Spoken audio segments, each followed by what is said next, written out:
لیکن بہرحال میں اس بات کا اقراری ہوں کہ میں نے اس کے باپ کو قتل کر دیا ہے. آپ جو حکم سنائیں میں اس کو قبول کروں گا، لیکن میں ایک مہلت مانگتا ہوں کہ میرے دوست، میرے بھائی کی کوئی رقم میرے ذمے ہے، میرے پاس اس نے امانت رکھی ہوئی ہے اور وہ مجھے پتا ہے کہ میں نے کہاں چھپا کے رکھی ہوئی. اگر آپ فیصلہ کر دیتے اور میری گردن کاٹ دی جاتی ہے تو وہ امانت جو میں نے رکھی ہوئی ہے سنبھال کر کے، میرے علاوہ کوئی جانتا بھی نہیں ہے، تو وہ اس تک کون پہنچائے گا؟ اگر آپ مجھے 3 دن کی مہلت دے دیں تو میں جا کر کے اس کی امانت اس کو واپس کر کے پھر واپس آؤں گا، پھر یہ پھندا پھانسی کا میں اپنے گلے میں ڈلوانے کے لیے تیار ہوں گا.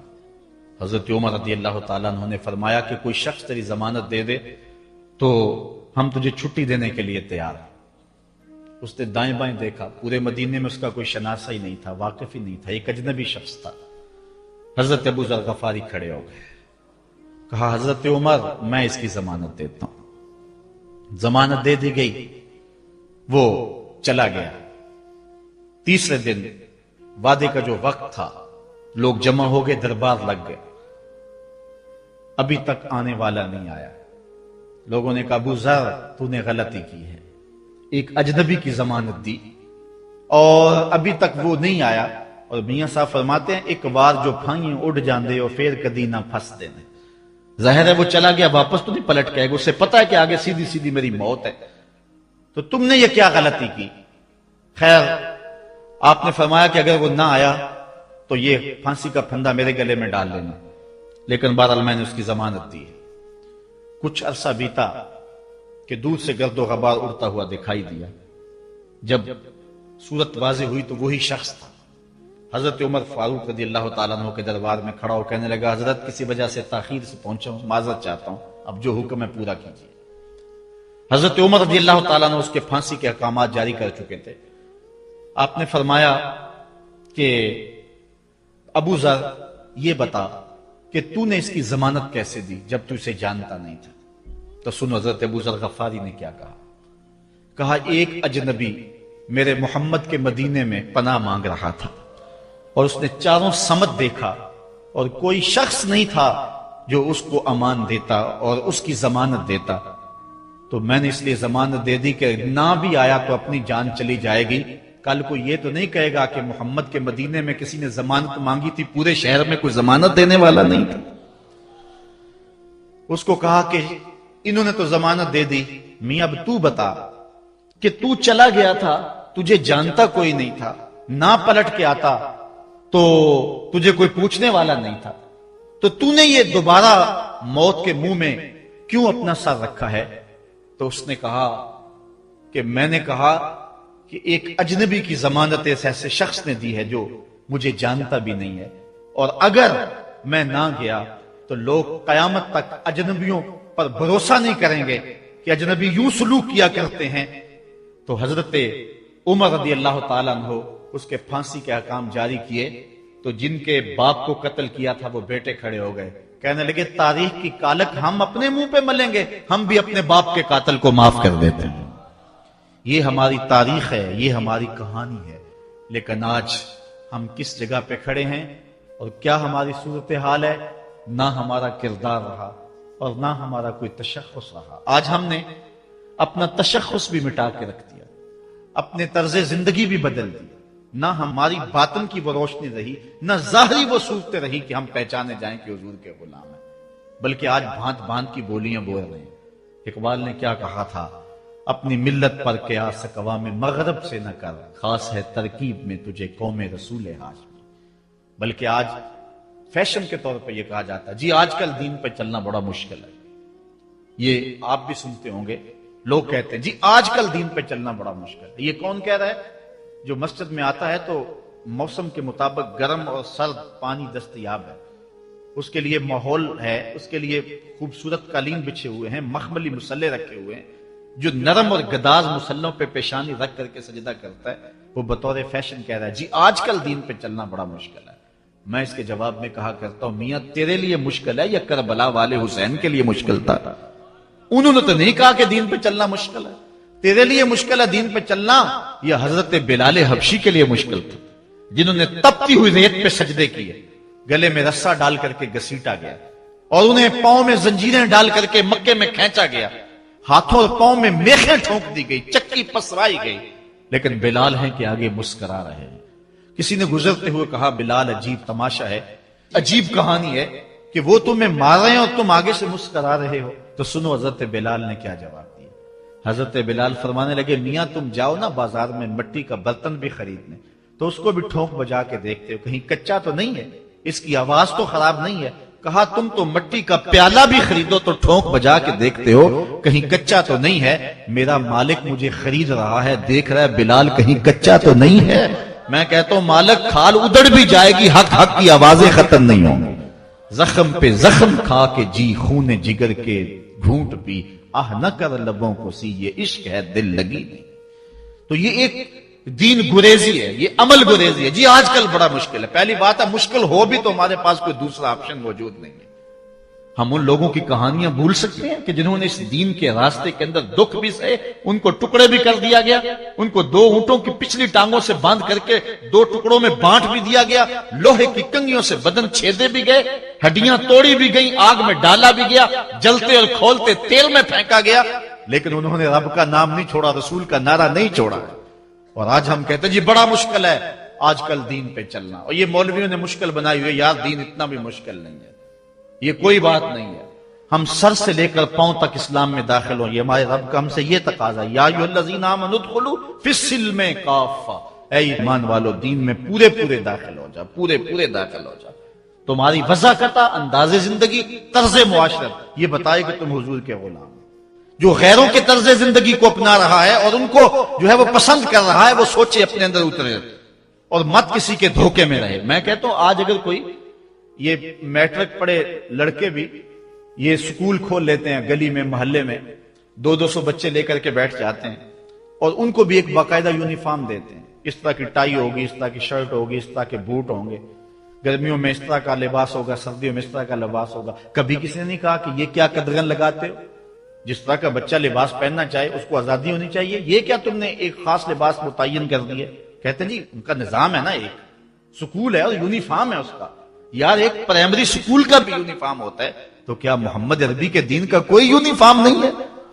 حضور علیہ الصلوۃ والسلام کی زندگی، حضور علیہ الصلوۃ والسلام کے شب و روز اور حضور علیہ الصلوۃ والسلام کا انداز معاشرت، حضور کی وضاحت، حضور کا لباس، یہ اپناؤ اور یہی زندگی کا حسن ہے۔ اسلام کے حوالے سے معذرت خواہانہ رویہ ترک کر دینا چاہیے ہمیں۔ اور آج ہمارے جو ہے وہ محراب و منبر کے جو وارثین ہیں انہوں نے بھی مسالت کر لی ہوئی ہے، جو کوئی بات نہیں ہے۔ اسلام صرف زبان سے اسلام کہہ دینے کا نام نہیں ہے۔ چمی گوہم مسلمانم بلرزم کہ دانم مشکلات لا الہ۔ جب میں کہتا ہوں میں مسلمان ہوں تو کانپ جاتا ہوں، اس لیے کہ لا الہ الا اللہ کے تقاضوں کو سمجھتا ہوں۔ جب بیعت عقبہ ثانیہ ہوئی ہے تو حضرت اسد بن زرارہ کھڑے ہو گئے، جب صحابہ حضور سے بیعت کرنے لگے اور 70 تعداد تھی ان کی، تو حضرت اسد بن زرارہ خزرجی کھڑے ہو گئے اور ان کو کہا کہ اے انصار، ان سے بیعت کرنے سے قبل سوچ لو، یوں ہی بے توجہی میں ہاتھ نہ بڑھا دینا، بے خبری میں یوں ہی ایسے ہی ہاتھ نہ بڑھا دینا، پہلے سوچ لو۔ بیعت کرنے کا مقصد یہ ہے تمہیں جو ہے وہ وقت کے جبر کے ساتھ پورے عرب کے ساتھ ٹکر لینا ہوگی، جو بھی کفر کے نظام کا حصہ ہے تم اس کے ساتھ ٹکراؤ کرنا ہوگا، اور حتیٰ کہ تمہاری کھال بھی ادھیڑ دی جائے گی، سخت تلواروں سے تمہارے کلیجے چبائے جائیں گے۔ اگر تم اس کے لیے تیار ہو تو پھر آؤ بیعت کرو۔ یہ نہیں ہے کہ بس تم کہہ لو کہ ہم مسلمان اور بس کافی ہے، نہیں۔ چمی گوئے مسلمانم بلرزم کہ دانم مشکلات لا الہ۔ آج ہمیں اس سمت بھی آنے کی ضرورت ہے، اس انداز سے دیکھنے کی ضرورت ہے کہ ہم سر سے لے کر پاؤں تک اسلام کے سانچے میں آئے۔ ہمارے اصلاح کے حوالے سے ایک اہم پوائنٹ جس پر میں آپ کی توجہ دلانا چاہتا ہوں وہ یہ ہے کہ فرائض و واجبات کو ترجیحی بنیادوں پہ رکھیں۔ آج بطور مسلم ہمارا جو رویہ ہو چکا ہے، ہم مستحبات اور مباحات کے پیچھے پڑے ہوئے ہیں، اور اس کے مقابلے میں جو سنن، فرائض اور واجبات ہیں ان کی پرواہ چھوڑ چکے ہوئے ہیں۔ دین میں کتنے امور ہیں جو صرف مباح کی حد تک ہیں، کر لو تو ٹھیک، نہ کرو تو پھر بھی ٹھیک، اور کتنے امور ایسے ہیں کہ جو صرف استحباب کے زمرے میں آتے ہیں۔ لیکن ہم کتنی چیزوں کو اس انداز سے گلے لگائے ہوئے ہیں کہ جس کا فرض ہو، اور اسلام کے اہم فرائض اور اسلام کی اہم واجبات ان کو ہم ترک کیے ہوئے۔ ساری رات ہم محفل میں جاگ لیں گے فجر کی نماز نہیں پڑھیں گے تو کیا فائدہ ہوگا؟ ہم حضور علیہ الصلوۃ والسلام کے میلاد پہ جھنڈیاں بھی لگا لیں گے، سب کچھ کر لیں گے، لیکن حضور علیہ الصلوۃ والسلام کی سنت سیرت کو ترک کر دیں گے، تو بتاؤ کہ اس سے کیا حضور کی رضا میں حاصل ہو جائے گی؟ ہاں، اگر فرائض کی ادائیگی کے بعد ان کاموں کو کرو تو یہ تمہارے لیے بہتری کا سامان ہے۔ آؤ اس پر ایک دو روایات آپ کے سامنے رکھوں۔ ایک طرف حضور علیہ الصلوۃ والسلام سے محض محبت کا دعویٰ ہے، اور ایک حضور علیہ الصلوۃ والسلام کے دیے ہوئے دین کو اور حضور علیہ الصلوۃ والسلام کے پیغام کو اپنانا ہے، بلکہ ایک طرف اپنی طرف سے اظہار محبت اور وہ سچائی ہو، اور دوسری طرف حضور کا حکم ہو تو حکم ترجیح پا جائے گا۔ حضرت عبداللہ ابن رواحہ رضی اللہ تعالی عنہ یہ حضور علیہ الصلوۃ والسلام کے درباری شاعر ہیں۔ ویسے تو 34 سے 35 لوگ حضور علیہ الصلوۃ والسلام کی باقاعدہ نعت خوانی کرتے تھے، ویسے تو ہر صحابہ حضور کا نعت خواں تھا، لیکن یہ باقاعدہ حضور کی ثنا کیا کرتے تھے۔ لیکن 3 اصحاب جو ہیں یہ خاص طور پہ حضور علیہ الصلوۃ والسلام کے درباری نعت خواں کہلاتے ہیں، حضرت کعب بن زہیر، حضرت حسان بن ثابت اور حضرت عبداللہ ابن رواحہ رضی اللہ تعالی عنہ۔ حضرت عبداللہ ابن رواحہ کو حضور نے حکم دیا کہ صبح فجر کی نماز کے بعد ہی تم لوگوں کو لے کر کے فلاں جنگ کے لیے نکل جانا۔ اب یہ بات سمجھ میں یہاں آ رہی ہے کہ حضور علیہ الصلوۃ والسلام کے نعت خواں صرف نعت خواں ہی نہیں تھے، وہ مجاہد بھی تھے، وہ تلوار بھی اٹھاتے تھے، وہ جنگیں بھی کیا کرتے تھے۔ اور حضرت عبداللہ ابن رواحہ جن کا یہ میں تذکرہ کر رہا ہوں، یہ جنگ موتا کے اندر ان کی شہادت ہوئی ہے۔ یعنی یہ نہیں ہے کہ صرف زبانی دعویٰ اور جو ہے وہ عمل نہیں ہے، حضور علیہ الصلوۃ والسلام کی حرمت پہ حملہ ہو اور میدان کے اندر کوئی شخص نہ آئے اور اسٹیج کے اوپر جتنے مرضی دعوے کرتا رہے، اس کے دعوے قبول نہیں ہوں گے۔ تو اب حضرت عبداللہ ابن رواحہ رضی اللہ تعالیٰ عنہ کا عمل دیکھیے، نعت خواں بھی ہیں اور مجاہد بھی ہیں دین کے۔ حضور نے فرمایا عبداللہ ابن رواحہ ان لوگوں کو لے کر صبح چلے جانا۔ حضرت عبداللہ ابن رواحہ کے پاس تیز رفتار گھوڑا تھا، آپ نے سب لوگوں کو صبح رخصت کر دیا، لیکن خود رک گئے، اس لیے کہ دن تھا جمعے کا۔ سوچا کہ دوبارہ پتہ نہیں حضور سے ملاقات ہو نہ ہو، جنگ پہ جا رہے ہیں، حالات کیا ہوں، اس لیے میں بعد میں تیز رفتار گھوڑے سے ان لوگوں کے ساتھ مل جاؤں گا، رک جاتا ہوں تھوڑی دیر، حضور کے پیچھے جمعہ المبارک کی نماز ادا کر لیتا ہوں، یہ اعزاز بھی مل جائے اور وہ حکم تھا وہ بھی پورا ہو جائے۔ تو حضرت عبداللہ ابن رواحہ رضی اللہ تعالی عنہ نے نماز جمعہ ادا کی۔ حضور علیہ الصلوۃ والسلام نے فرمایا، اے عبداللہ بن رواحہ، میں نے تو تمہیں حکم دیا تھا کہ صبح تم چلے جانا، لیکن تم یہاں موجود ہو۔ عرض کی حضور میں نے یہ عزم کیا ہے کہ میں ان کے ساتھ شامل ہو جاؤں گا، لیکن رکا اس لیے ہوں تاکہ آپ کے ساتھ جمعہ المبارک پڑھنے کی سعادت حاصل کر لوں۔ اب یہ سعادت چھوٹی نہیں تھی، حضور علیہ الصلوۃ والسلام کی اقتداء میں نماز، اور وہ بھی نماز جمعہ، کتنی بڑی سعادت ہے۔ لیکن حضور نے کیا فرمایا سنیے، اور اس مختصر سی بات سے بہت کچھ سمجھیے۔ حضور نے فرمایا، لو انفقت ما فی الارض جمیعا ما ادرکت فضل غدوتہم، اے ابن رواحہ، اگر تو ساتھ اس کے ضمن میں اگر جو ہے وہ محبت کے مظاہر بھی سامنے آ جائیں تو اس میں کوئی قباحت نہیں ہے۔ اور اس پر روایت حضرت عبداللہ بن قراد رضی اللہ تعالی عنہ سے، اور یہ صحیح بخاری میں موجود ہے، کہ آقا کریم علیہ السلام نے وضو فرمایا، اور وضو کا پانی زمین پر صحابہ گرنے نہیں دیتے، اپنے منہ پہ اور اپنے چہروں پہ مل لیتے ہیں۔ تو آقا کریم علیہ السلام نے فرمایا، ما یحملکم علی ھذا، صحابہ تمہیں اس بات پر کس شے نے ابھارا ہے؟ میرے وضو کے پانی کو جو تم زمین پر نہیں گرنے دیتے، تو اس کا سبب کیا ہے؟ تو حضرت عبد الرحمن بن قراد کہتے ہیں کہ صحابہ نے کہا، قالوا حب اللہ ورسولہ، اللہ اور اس کے رسول کے پیار نے ہمیں اس بات پہ ابھارا ہے۔ تو حضور علیہ الصلوۃ والسلام نے جو ارشاد فرمایا، اس عمل سے نفی نہیں کی، لیکن ساتھ حضور نے فرمایا، جو چاہتا ہے اللہ اور اس کا رسول اس سے پیار کرے، اور وہ اللہ اور اس کے رسول سے پیار کرے، اسے 3 چیزوں کا خیال رکھنا چاہیے۔ ایک، جب بھی بولے سچ بولے، اور جب بھی اس کے پاس کوئی امانت رکھے تو امانت کو ادا کرے، اور اپنے ہمسایوں کے ساتھ حسن سلوک کرے۔ یعنی اگر وہ اس مظاہرہ محبت میں شامل ہو گیا اور حضور کے وضو کا پانی اس کے ہاتھ سے مس ہو گیا اور اس نے برکت سے اپنے منہ کے ساتھ مل لیا ہے، تو اس کا یہ مطلب نہیں ہے کہ جو باقی اعمال ہے ان سے ان کو چھٹی مل گئی۔ یہ مفہوم ہے اس حدیث کا۔ اگر کوئی بندہ محفل میلاد منعقد کر لیتا ہے، دیگر امور مستحبات کے ادا کرتا ہے، تو اس کا یہ مطلب نہیں ہے کہ اب نماز نہ پڑھے اس کو کوئی پرواہ نہیں ہے، وہ بخشا گیا ہے، جس طرح کہ آج کل ہمارے ثنا خان جو ہے تاثر دیتے ہیں کہ جو محفل میلاد میں آ گیا وہ بخشا گیا۔ اللہ تعالیٰ چاہے اس کے لیے کوئی مشکل نہیں ہے، لیکن جو دین ہے اس دین کو ہلکا کرنے والی بات ہے۔ بلکہ آج کل تو ممبر و محراب پر جنت اور دوزخ کا مذاق اڑایا جا رہا ہے۔ ایک بندہ کہہ رہا ہے کہ ہوئے تو کیڑی جنت دا کرنا ہے تذکرہ۔ میں نے کہا میاں اسی جنت کا جس جنت کے لیے حضور لمبے لمبے ہاتھ اٹھا کے دعا مانگا کرتے تھے، اور فرماتے جب اللہ سے مانگو تو جنت الفردوس مانگو۔ اور ایک بولا کہ مجھے دیکھ کر جہنم کو بھی آئے پسینہ۔ ہمارے استاد فرمایا کرتے تھے بیٹے تیرے منہ میں آج طوطی بولتا ہے جو مرضی کہہ لے، یہ تو کل قیامت کے دن پتا چلے گا کہ پسینہ کس کو آتا ہے، تجھے آتا ہے یا جہنم کو آتا ہے۔ ایک بولا کہ قبر دا خوف دے دے کہ لوکی مینو ڈرانے نے۔ لوگ کون ہے ڈرانے والے؟ تبشیر اور تنذیر یہ نبی کا منصب ہے، نبی کی شان ہے، مبشر اور نذیر یہ نبی کی شانیں ہیں۔ حضور نے ڈرایا بھی ہے، حضور نے بشارت بھی دی ہے، لیکن اس بات کا منبر پہ بیٹھ کر کے تمسخر اڑایا جا رہا ہے اور لوگوں کو بے عملی کی طرف لے جایا جا رہا ہے۔ اس لیے آپ اس بات پہ غور کریں، اس بات پہ توجہ کریں۔ قیامت کے دن یہ لوگ کام نہیں آئیں گے، یہ پلہ چھڑا جائیں گے اور کہیں گے کہ جو ہے وہ ہم نے ان کو نہیں کہا تھا، بلکہ جو بت جن کو لوگ پوچھتے ہیں اور جن لوگوں کی لوگ پرستش کرتے ہیں وہ بھی کل قیامت کے دن کہیں گے کہ ان کو عقل نہیں تھی، ان کو سمجھ نہیں تھی، تو وہ عذر مقبول نہیں ہوگا کہ ہم ان کے کہنے پہ جو ہے وہ پوجا شروع کی۔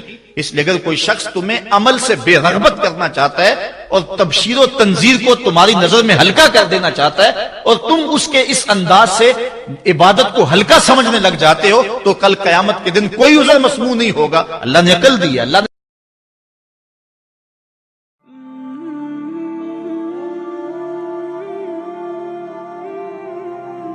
شعور بخشا۔ کس نے تجھے چلنا سکھایا؟ کس نے تجھے بولنا سکھایا؟ کس نے تیری چھاتی میں زور رکھا؟ آج تو کڑیل جوان ہے، آج دولت کے انبار تیرے پاس ہیں، آج تو چودھری ہے، آج تو خان صاحب ہے، آج تو بہت بڑا عالم ہے، آج تو مفتی ہے، آج تو پیر ہے، آج تو منسٹر ہے، آج تو ناظم ہے، آج دنیا تیری بات گزار ہے، آج تیرے دماغ میں وہ قوت رکھ دی گئی کہ دنیا کو تو انگلیوں پہ نچا رہا ہے۔ ذرا پلٹ کے دیکھنا پیچھے، ذرا پیچھے لوٹ کے تو دیکھ، تو چار پائی کے سہارے بھی چلنا نہیں جانتا تھا، پھر تجھے چار پائی سے چلنا سکھے۔ آپ کو اپنی رحمتوں کا حصار عطا فرمائے۔ وآخر دعوانا ان الحمدللہ رب العالمین۔ تم پڑھ عالم فاضل ہو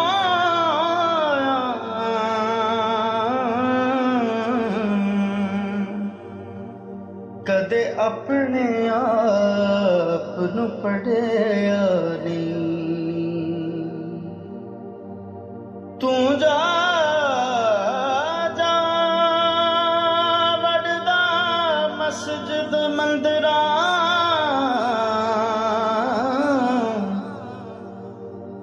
تو جا جا وڑدا مسجد مندراں